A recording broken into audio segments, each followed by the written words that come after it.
டெய்லியும் hair care routine எப்படி பண்ணலாம், நம்மளுடைய ஹேர் ஆயிலை எப்படி யூஸ் பண்ணலாம் அப்படிங்கிற வீடியோ தான். ஸோ ஸ்கிப் பண்ணாமல் பாருங்கள், முடிச்சா சேவ் பண்ணி வச்சுக்கோங்க, யூஸ்ஃபுல்லாக இருக்கும் இந்த வீடியோ.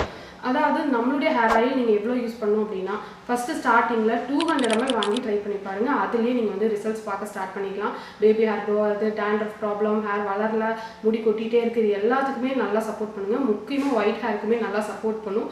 பட் ஸ்டார்டிங்கில் ரிசல்ட்ஸ் தெரியாது. ரெகுலர் பேசிஸில் நீங்கள் யூஸ் பண்ணிட்டு வந்தீங்கன்னா மட்டும்தான் இந்த ரிசல்ட்ஸை நீங்கள் பார்க்க முடியும். டெய்லி பேசிஸில் 5 minutes நல்லா ஆயிலை மசாஜ் கொடுத்து அப்ளை பண்ணிக்கோங்க. அப்ளை பண்ணிவிட்டு 2 hours 3 hours கழிச்சு நீங்கள் வாஷ் பண்ணுறேன்னா வாஷ் பண்ணிக்கலாம். சப்போஸ் நீங்கள் வீட்டில் தான் இருக்கீங்க, ஹோம் மேக்கர் அப்படின்னா நீங்கள் வந்து ஒரு நாள் விட்டு ஒரு நாள் கூட ஹேர் வாஷ் பண்ணிக்கலாம்.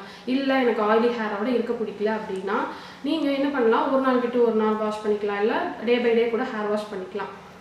அடுத்து ஷாம்பூஸ் வந்து நாங்கள் சல்ஃபேட் பேரபன் ஃப்ரீ ஷாம்பூஸ் தான் பண்ணிகிட்ருக்கோம். முடிஞ்ச அளவுக்கு இந்த மாதிரி ஷாம்பூஸ் நீங்கள் யூஸ் பண்ணுங்கள். அப்படி இல்லையா அரப்பு ஷீர்கா அந்த மாதிரி ட்ரை பண்ணுங்கள், உங்களுக்கு நல்ல ரிசல்ட்ஸ் பார்க்க முடியும்.